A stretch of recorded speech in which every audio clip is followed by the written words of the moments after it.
Hello mga kaswang, magandang araw po sa inyo at gabi. Kung bago ka pa lang sa aking channel, baka naman, simulan na natin. Magandang araw po sa inyo, Sir Casper, at pati sa mga kaaswang nating nakikinig ngayon. Gusto ko lamang po na ibahagi itong kwento kong nangyari noong sinundan ko ang kasintahan ko pauwi ng probinsya. Bago po ang lahat, ay magpapakilala muna ako. Itago niyo na lang po ako sa pangalang John John. Nakatira dito sa Makati at 3 dekada ng buhay sa mundo. Sa ngayon ay nagtatrabaho ako sa isang car wash, malapit lang dito sa tinitirhan ko.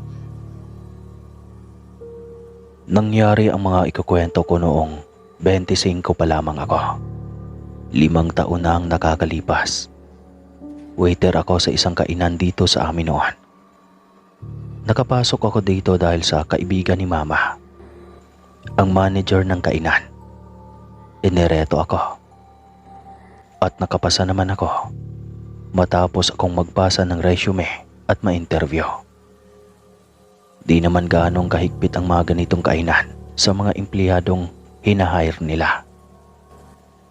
Basta lang siguro walang dating kriminal na record ay matatanggap agad.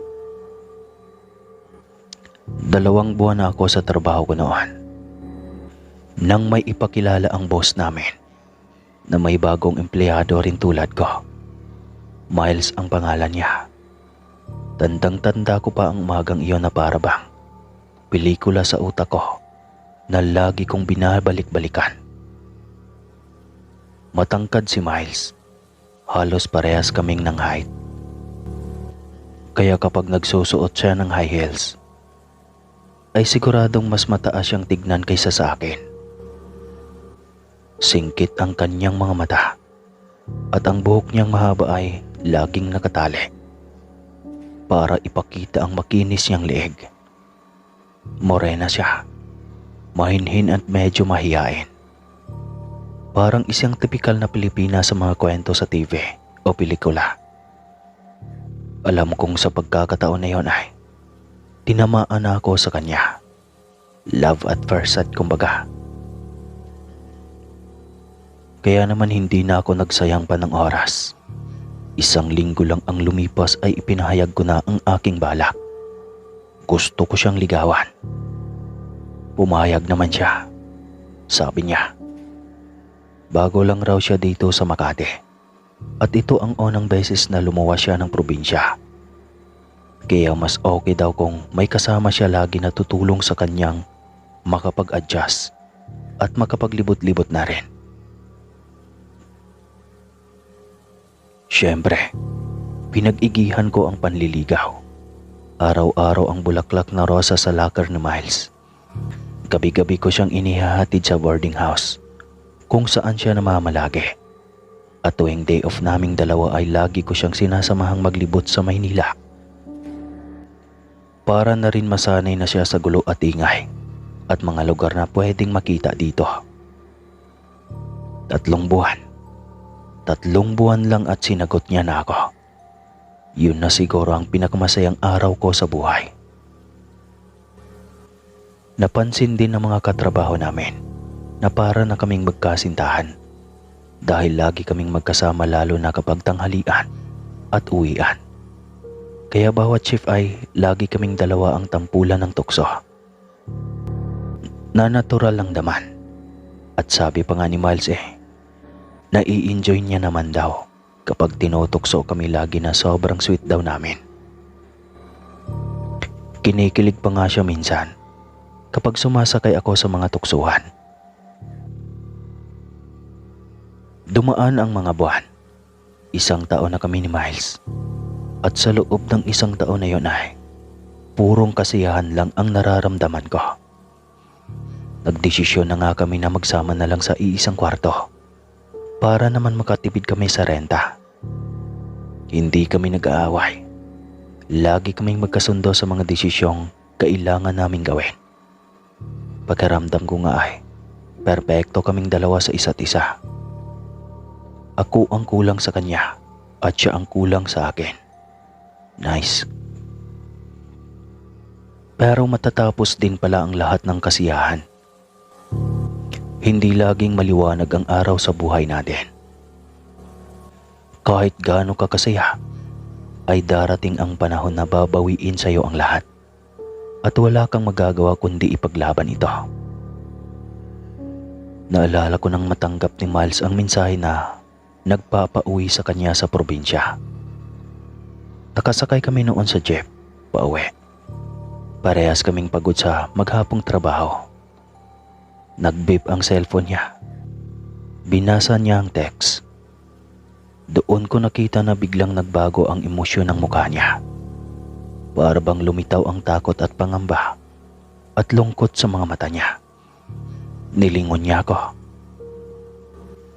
Bakit? Tanong ko. Hindi siya sumagot. Bagkus ay hinawakan niya lang ang kamay ko ng mahigpit hanggang sa nakauwi na kami. Nang nasa boarding house na kami ay saka lang niya sinabi ang laman ng text.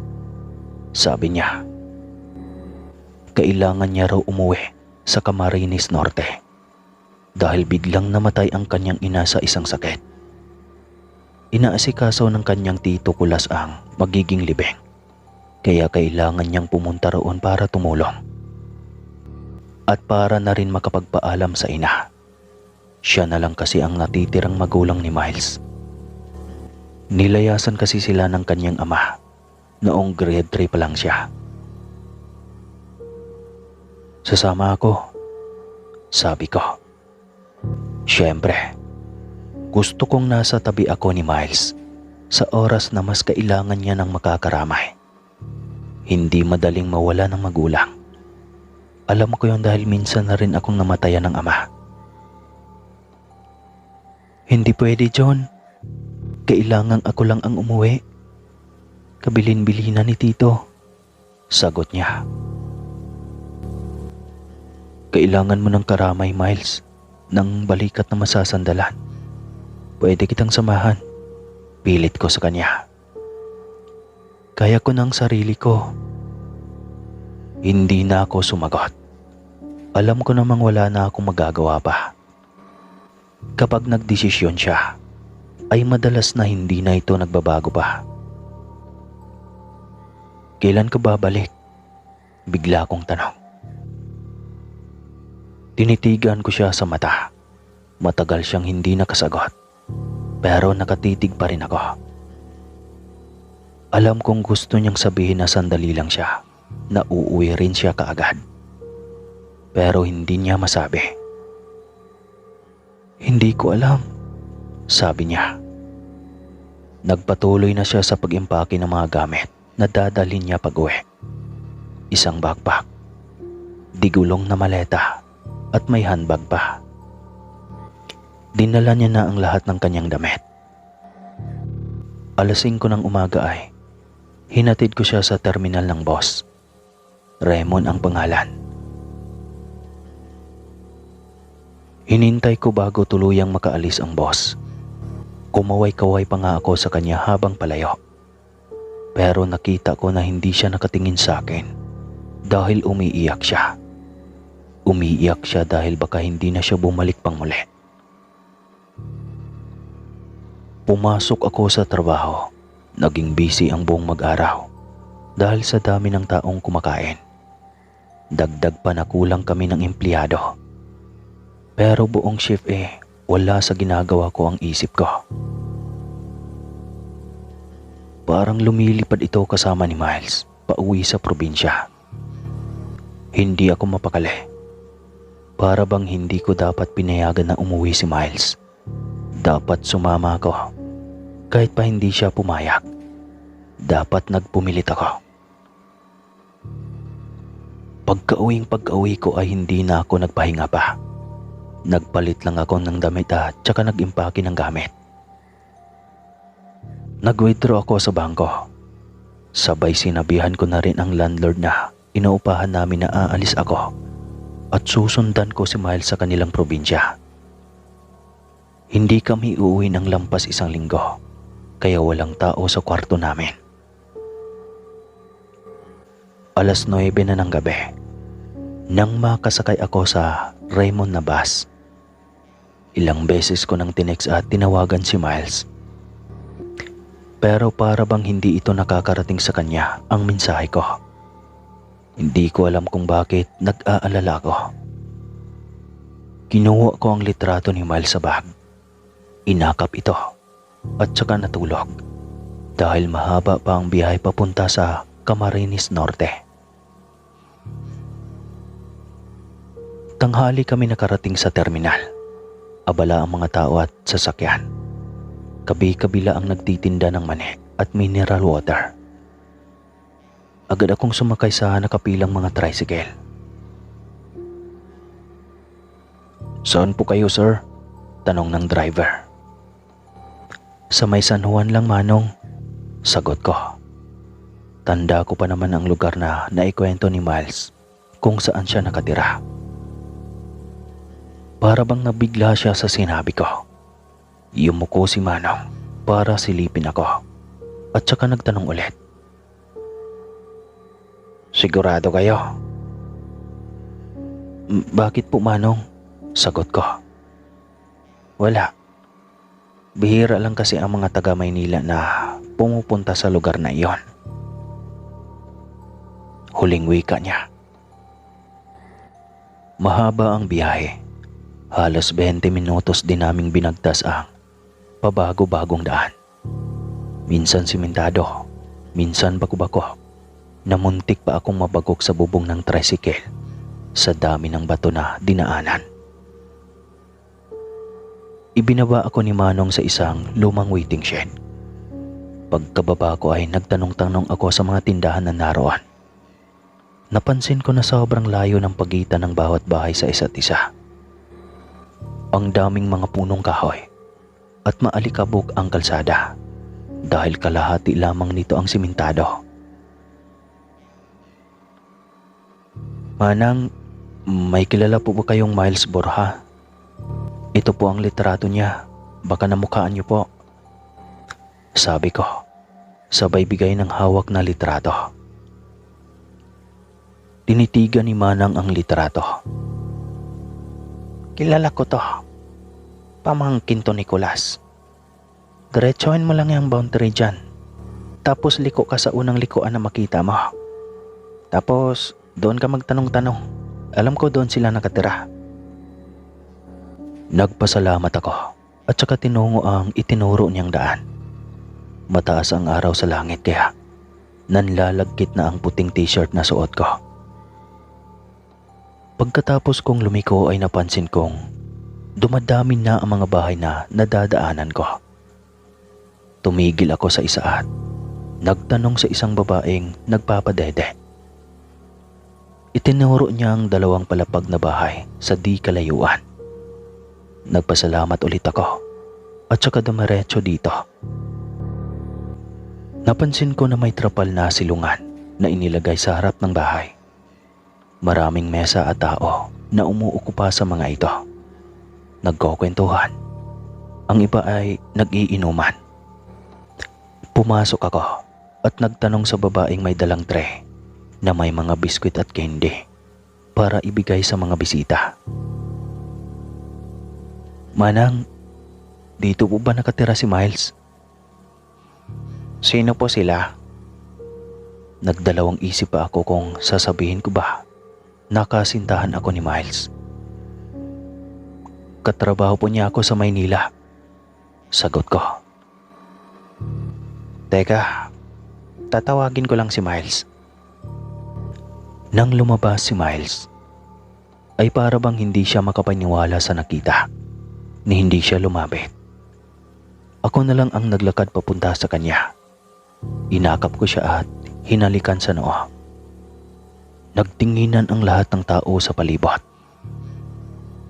"Bakit ka nandito?" tanong niya. Hindi ko rin alam. Pakiramdam ko kasi hindi na kita makikita pang muli kapag hindi kita sinundan ngayon. Kaya nandito na ako. Dadamayan kita.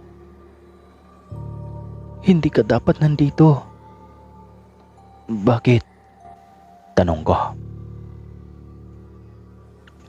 Hinila niya ako papasok ng bahay. Dumaan kami sa sala na may mga nakaupong bisita. Pero hindi niya naman lang ako ipinakilala. Para bang masama ang tingin sa akin ng mga tao doon. Nakita kong sarado ang kabaong sa dulo ng sala. Pumasok kami ni Miles sa kwarto. Isinara niya ang pinto at humarap sa akin. Hindi mo ako dapat sinundan.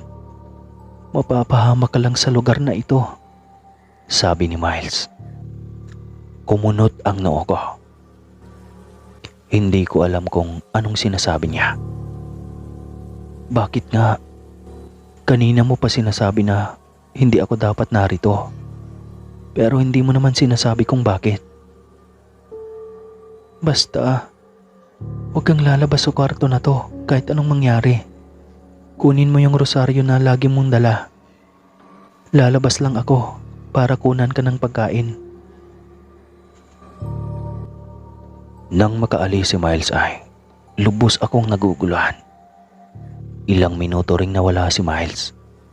Pagpasok niya ay may dala siyang kanin at ulam. Ibinigay niya ito sa akin at tsaka ko lang naramdaman ang gutom.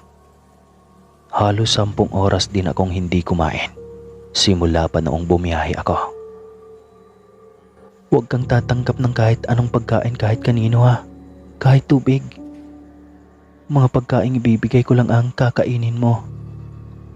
Wika niya sa akin. Tumango lang ako dahil puno ang bibig ko. Hindi kami lumabas ni Miles sa kwarto na yon ng ilang oras. Nagkwentuhan lang kami.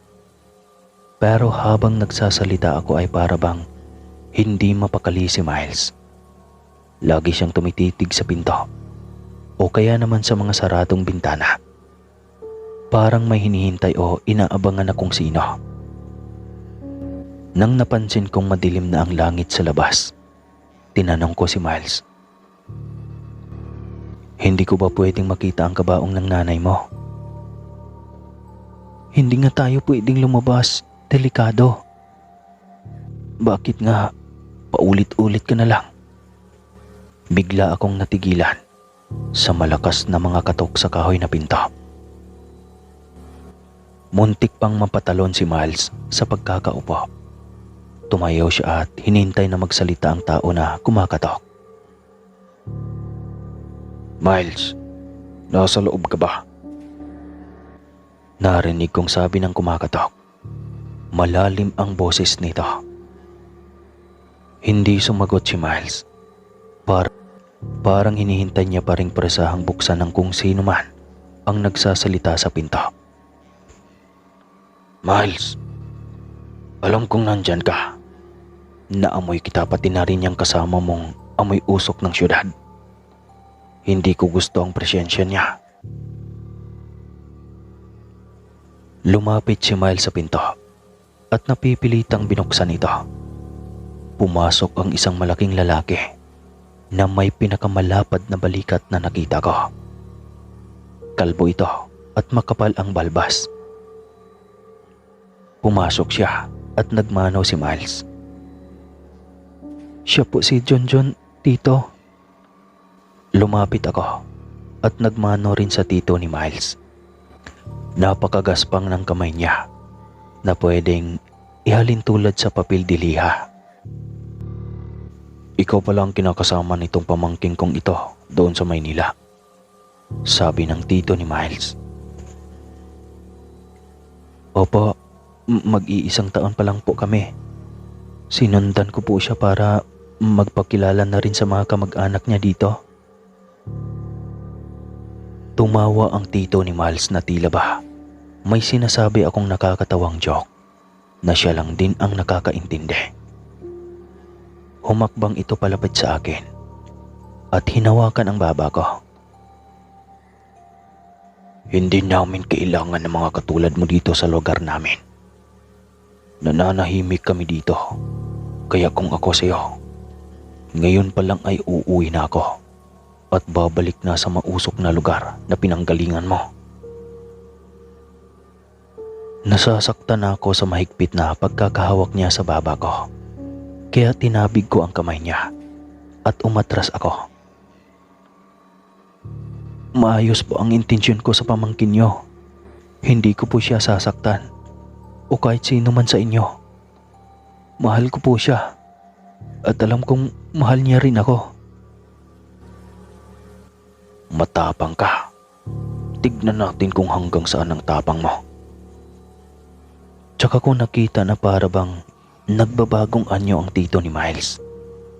Humahaba ang mga kuko nito at ang bibig ay napuno ng matatalas ng ngipin. Ang mga mata niya rin ay naging kakulay ng dugo. Naramdaman ko ang pag-ihip ng hangin at sa isang iglap ay hawak na niya ako sa leeg. Sobrang bilis ng pangyayari na hindi man lang ako nakapalag sa ginawa niya. Itinulak niya ako sa kama, sakal pa rin ang liig ko. Pinaibabawan niya ako at inilapit sa mukha ko ang matatalas ng ngipin. Na alam kong kayang yumakwak ng laman ko anumang oras niya gustuhin. Mainit ang hininga niya na amoy nabubulok na karne. Ano kaya kung kakainin kita ngayon dito mismo sa kwarto ni Miles? Nagbago ang boses ng tito ni Miles. Mas naging garalgal. Hindi ako makagalaw ni hindi ako makapagsalita. Wala akong magawa at naisip kong yun na siguro ang oras ko para mamatay. Narinig ko na umiiyak na si Miles. Hawak niya ang mga kamay ng kanyang tito habang nagmamakaawa. Tama na po, Tito Kulas. Inosente siya. Uuwi na po siya mamaya pagkaalis niyo. Kaya po bitawan niyo na siya, Tito. Wala siyang ginagawang masama. Tama na po. Humahagulgol na si Miles. Tsaka ko naramdaman na lumuwag ang mga daliri niya na nakapulupot sa leeg ko. Tumayo si Tito Kulas. Pagdilat ko ng mata ay wala nang matatalas na ngipin sa bibig niya. Normal na rin ang haba ng kuko niya sa magkabilang kamay. Itim na ang kulay ng mga mata. Magpasalamat ka sa pamangkin ko. Kung hindi ay hapunan ka na sana ng mga tao dito. Umuwi ka na sa inyo. At wag na wag ka nang babalik kahit kailan. Maliwanag ba? Tumango-tango na lamang ako.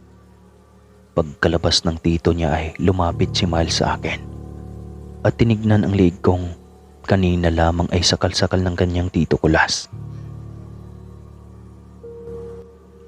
Ayos ka lang? May konting sugat lang sa liig pero wala lang to. Sagot ko. Tumayo siya at kinuha ang dala kong bag. Kailangan mo nang umuwi. Mapapahamak ka lang dito kapag nanatili ka pa hanggang bukas. Tumayo na rin ako at hinawakan ang kamay niya. Sige, aalis ako ngayon na. Pero kailangan mong sumama sa akin. Tinitigan niya ako na para bang may sinabi akong masama. Hindi pwede, John. Aswang ang Tito Kulas ko. Hindi niya papayagan na sumama ako sa isang taga-syudad. Kung hindi nga lang ako nakatakas noon ay baka hindi rin ako nakapunta sa Maynila at hindi kita nakilala. Pero ngayong patay na si nanay, kailangan kong manatili dito. Ano bang sinasabi mo? Wala kang obligasyon sa kanya. Kapamilya mo nga siya pero hindi niya hawak ang buhay mo.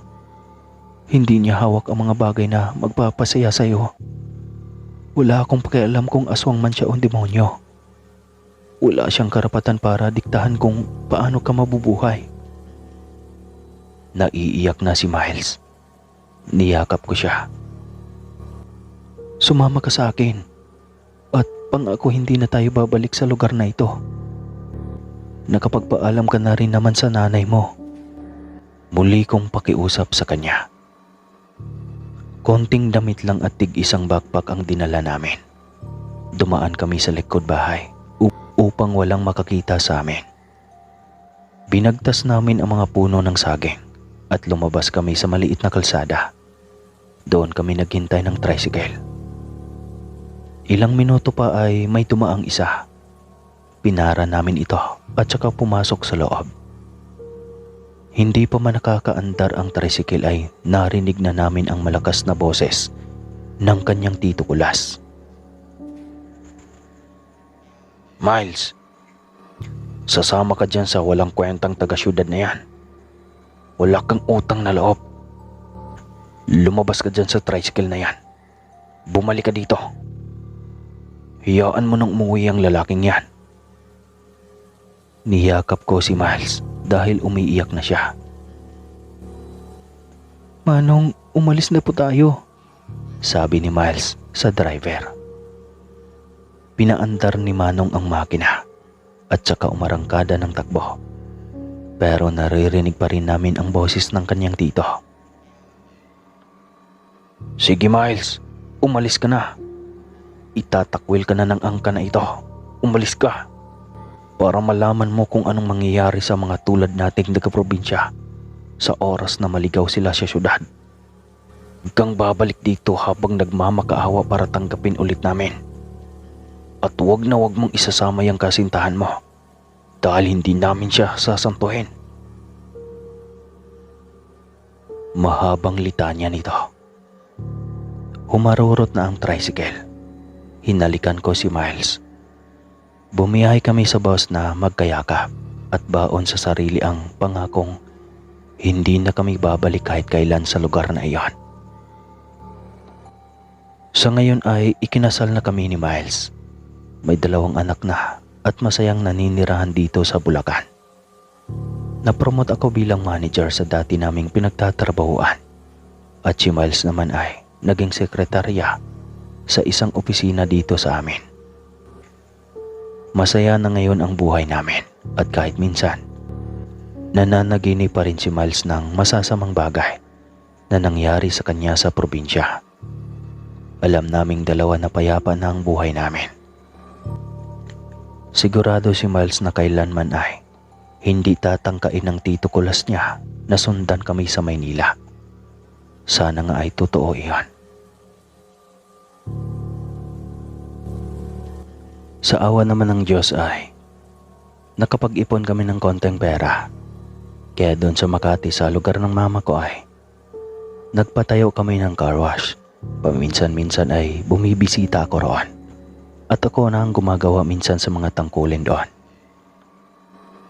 Yan lamang po mga kaaswang ang kwento ko. At maraming salamat kung nagustuhan nyo ang kwento.